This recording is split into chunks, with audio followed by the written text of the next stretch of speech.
Start.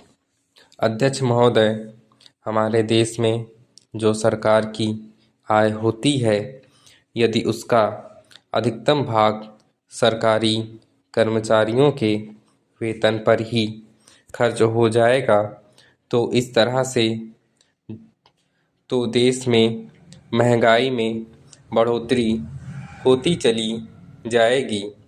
इसलिए हमें इस स्थिति को रोकने के लिए कड़े से कड़े कदम उठाने होंगे।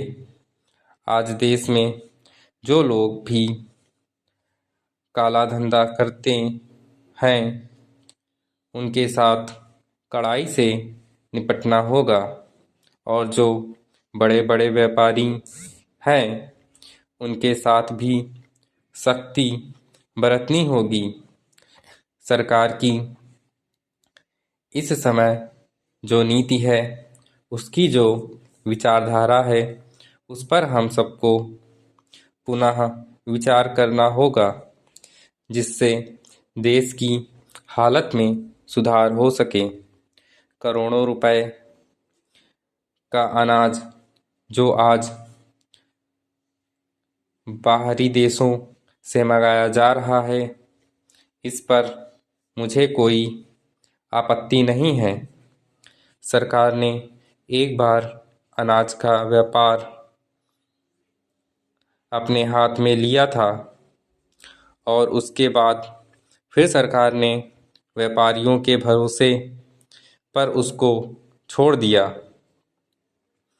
व्यापारियों ने जनता और सरकार दोनों को धोखा दिया और इसका परिणाम यह होता है कि खाद्यान्न की कीमतें बहुत ज़्यादा बढ़ गई हैं और वह आम जनता को आसानी से उपलब्ध नहीं है। इस संबंध में हमारी सरकार ने अभी तक जो कदम उठाए हैं, वे भी सहायक सिद्ध नहीं हुए हैं। पैरा। अध्यक्ष महोदय, अभी हमारे अनेक साथियों ने कहा है कि सरकार बाहर से इतना अनाज मंगाने पर जो धन खर्च कर रही है, उस धन को यदि हमारे देश के किसानों को देती तो हमारे देश के किसान अनाज का उत्पादन बढ़ाते और हमको विदेशों से अनाज का आयात नहीं करना पड़ता। इसलिए मैं चाहता हूं कि अनाज के संबंध में हमारी एक साफ और बिल्कुल स्पष्ट नीति होनी चाहिए। किसान को यह चाहिए, वह हम उसे दें और किसान को क्या लेना है, उसका मूल्य निर्धारित करें। इसके लिए हमें एक राष्ट्रीय मूल्य नीति का निर्धारण करना होगा।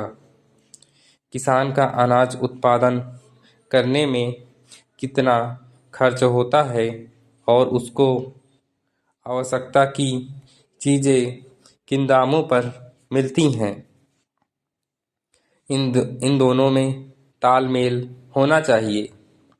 किसान गन्ना पैदा करे, किसान कपास पैदा करे, किसान गेहूं पैदा करे, तो उसको कुछ तो लाभ होना चाहिए। मैं इस सदन में पहले भी कहा था कि खेती को नुकसान का नहीं बल्कि मुनाफे का धंधा बनाने पर ही देश में अनाज का उत्पादन तेजी से बढ़ेगा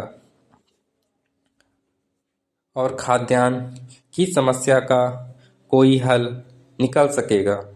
पैरा। अध्यक्ष महोदय, आप कहते हैं कि 1 इंच भी जमीन मत छोड़ो, हर जगह अन्न पैदा करो।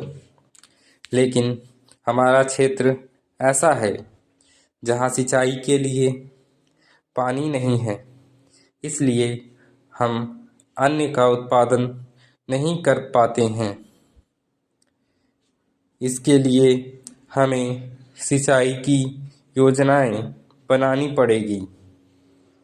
इसके अतिरिक्त राज्य सरकार किसानों को कृषि उपकरणों के साथ साथ अन्य दूसरी ज़रूरत की चीज़ें उचित दामों पर दिलाने की व्यवस्था करती है। तभी हमें इस काम में सफलता मिल सकती है, अन्यथा नहीं। ऐसा करने के लिए हमें इन सारी समस्याओं पर बड़ी गहराई के साथ विचार करना होगा। स्टॉप।